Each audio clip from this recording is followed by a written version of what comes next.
Hello friends, welcome back to my channel. This is your friend Karan. तो आज इस video में हम बात करेंगे फ्यूचर्स एंड ऑप्शंस के बारे में कि फ्यूचर्स एंड ऑप्शंस एग्जैक्टली होते क्या है और उसको आप कैसे यूज कर सकते हो अपनी ट्रेडिंग जर्नी में स्टॉक मार्केट से पैसा कमाने के लिए। So let's get started. तो सबसे पहले हम शुरुआत करते हैं कि फ्यूचर्स एंड ऑप्शंस क्या होते हैं। तो futures and options derivative products होते हैं।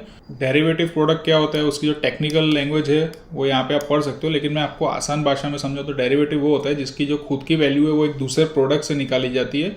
उसकी खुद की वैल्यू कुछ होती नहीं है, दूसरे प्रोडक्ट की जो वैल्यू है वही उसकी वैल्यू अज्यूम की जाती है, उसे हम डेरिवेटिव प्रोडक्ट कहते हैं। एक रियल लाइफ एग्जांपल अगर मैं आपको दूं तो जैसे क्रूड ऑयल की और पेट्रोल की बातें करें तो पेट्रोल की जो प्राइस है वो क्रूड ऑयल पे डिपेंड रहती है। क्रूड ऑयल सस्ता या महंगा होएगा उस हिसाब से पेट्रोल की प्राइस कम या ज़्यादा होगी, क्योंकि पेट्रोल जो है वो क्रूड ऑयल का एक डेरिवेटिव प्रोडक्ट है दोस्तों।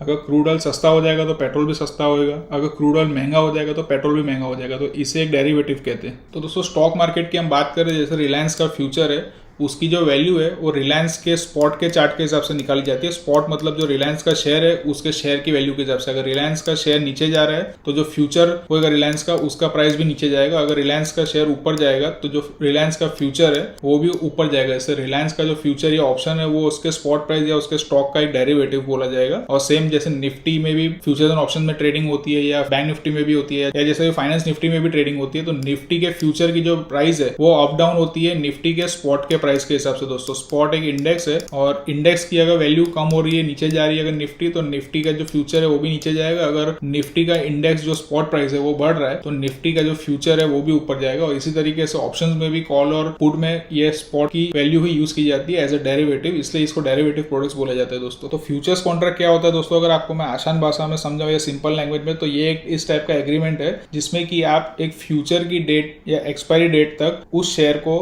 आज के एग्रीड प्राइस पे बाय या सेल कर सकते हैं। इसमें मार्जिन लगता है और दोनों पार्टीज जो होती है बायर और सेलर दोनों को ही मार्जिन पे करना पड़ता है। तो गाइज अगर हम फ्यूचर्स के की फीचर्स की बात करें कि सबसे बड़ा बेनिफिट क्या है फ्यूचर सेट करने में, तो सबसे बड़ा बेनिफिट ये है कि आप जब स्टॉक मार्केट में कोई स्टॉक लेते हो उसमें पैसा बनाने का एक ही तरीका होता है कि आपने स्टॉक बाय किया और वो ऊपर गया और उसकी प्राइस इंक्रीज हुई, आपने सेल किया तो आपका पैसा बनता है। बट देन अगर आपको कोई स्टॉक है, समझो एक एग्जांपल लेता हूं XYZ, अभी मुझे ऐसा लगता है कि PNB यहाँ से शायद नीचे आने वाला है और यहाँ से ऊपर नहीं जाने वाला है, तो in that case also futures में आप पैसा बना सकते हो, क्योंकि फ्यूचर्स में आप शॉर्ट सेल करके अपनी पोजीशन को कैरी कर सकते हो ओवरनाइट के लिए एक्सपायरी डे तक। एक्सपायरी डे क्या है वो भी हम समझते हैं।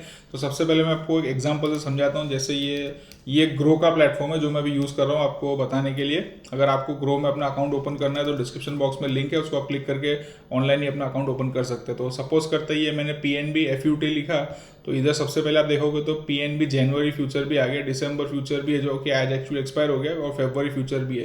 तो आपको इसमें ये बता दूं कि आपको हमेशा 3 कॉन्ट्रैक्ट्स दिखेंगे, एक जो होएगा करंट कॉन्ट्रैक्ट, एक नेक्स्ट मंथ का और एक फार मंथ जो कि थर्ड मंथ का होगा। 3 मंथ के कॉन्ट्रैक्ट्स हमेशा आपको देखने मिलते हैं फ्यूचर्स आप जब ट्रेड करने की कोशिश करते हैं।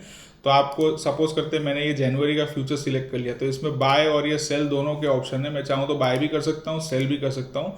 और मैं सेल करूँगा तो मैं एक्सपायरी डे तक जो कि ये 25 जनवरी है वहाँ तक अपनी पोजीशन होल्ड कर सकता हूँ। तो 25 जनवरी कैसे आया, क्योंकि फ्यूचर कॉन्ट्रैक्ट्स में दोस्तों एवरी मंथ का जो लास्ट थर्सडे होता है वो एक्सपायरी डे होता है और उस दिन वो कॉन्ट्रैक्ट एक्सपायर हो जाता है, तो उससे पहले आपको अपनी पोजीशन स्क्वायर ऑफ करनी पड़ती है। सो 25 जनवरी जो ये फ्यूचर है इसका एक्सपायरी डे, फिर तब तक जो भी प्रॉफिट और लॉस होगा वो आपको बुक करना पड़ेगा।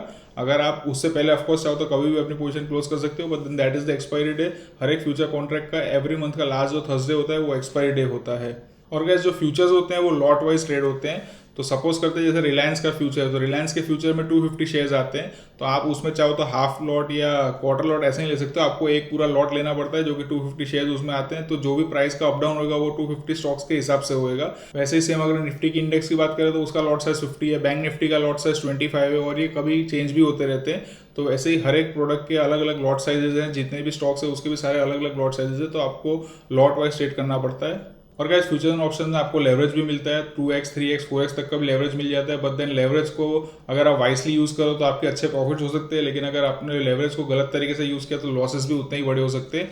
सो आपको फ्यूचर एंड ऑप्शन में ट्रेड करने से पहले जो लेवरेज है उसके बारे में अच्छे से समझ जाना जरूरी है, कितनी लेवरेज आपको यूज करनी है ऐसा जरूरी नहीं कि लेवरेज मिल रही है तो मैक्सिमम लेवरेज को हमेशा यूज करना है। तो अब ऑप्शंस पे आ जाते हैं। ऑप्शंस क्या होता है, तो ये टेक्स्ट बुक की डेफिनेशन जो है उसको हम छोड़ देते हैं और मैं आपको एक एग्जांपल देने की ट्राई करता हूँ। तो एक सिंपल लैंग्वेज में समझाने की ट्राई करता हूँ। तो एक एग्जांपल पे जाते हैं। तो सपोज करते हैं आपको एक घर खरीदना है जिसकी वैल्यू अभी 50 लाख रुपीज है और आपको लगता है कि उस एरिया में नया डेवलपमेंट होने वाला है या कोई गवर्नमेंट का नया प्रोजेक्ट पास होने वाला है या कोई नया गार्डन बनने वाला है या कोई भी रीजन से XYZ रीजन से उस हाउस की जो वैल्यू है, वो प्रॉपर्टी की जो वैल्यू है वो बढ़ के 50 लाख से 60 लाख रुपीज हो जाने वाली है। लेकिन आपके पास अभी पैसे नहीं है और आपके पैसे 3 महीने के अंदर आने वाले हैं, इसलिए आपको फिर ये प्रॉपर्टी महंगी लेनी पड़ेगी, ऐसा आपको लग रहा है। तो इस सिचुएशन में अगर जो घर का सेलर है, हाउस का सेलर है, वो आपके पास आता है और आपको अगर बोलता है कि आपके पास 3 महीने में जब भी पैसे आएंगे मैं आपके एग्रीमेंट करने को तैयार हूँ, मैं आपको ये घर 50 लाख रुपीज में दूंगा, तो ये एक अच्छा सौदा है कि नहीं है। लेकिन कुछ भी फ्री में नहीं मिलता है, इसलिए इसके लिए जो ऑप्शन का जो सेलर होता है वो आपसे, या इस हाउस का सेलर है वो आपसे 1 लाख रुपए प्रीमियम चार्ज करेगा। 1 लाख रुपए एज अ प्रीमियम आपसे लेना चाहता है कि 1 लाख रुपए आप मुझे अभी दे दो और फिर अगर 3 महीने के अंदर आप जब भी आओगे, ये घर की वैल्यू कितनी भी बढ़ गई हो, 60 की जगह 70 हो गई हो, 80 लाख हो गई, तो भी मैं आपको 50 लाख में ये घर बेचूंगा। तो इस टाइप का एग्रीमेंट का एक ऑप्शन देता है आपको। तो आप अगर इस सिचुएशन में ये ऑप्शन का एग्रीमेंट ले लेते हैं तो आपके लिए फायदेमंद होता है, क्योंकि आपको लगता है कि ये घर की वैल्यू बढ़ने वाली है और आप ये ऑप्शन उससे बाय कर लेते हो। इसे हम कॉल ऑप्शन बोलते हैं ऑप्शन की दुनिया में। अब आपने जैसा सोचा था, 3 महीने गुजर गए और 3 महीने में ये घर की वैल्यू 60 लाख रुपीज हो गई है, तो आपके लिए एक फायदे का सौदा हो गया, क्योंकि आपको जो घर ऑलरेडी आपने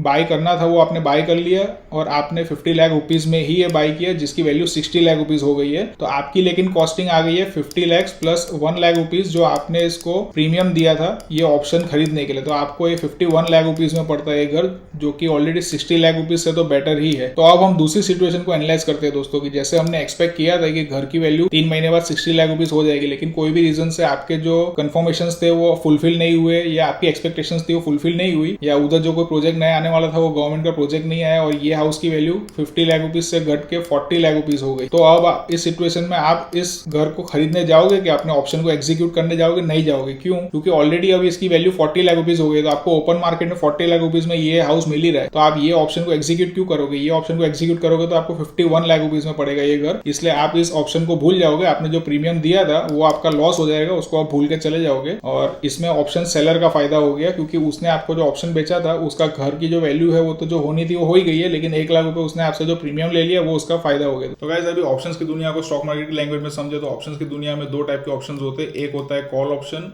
और एक होता है पुट ऑप्शन।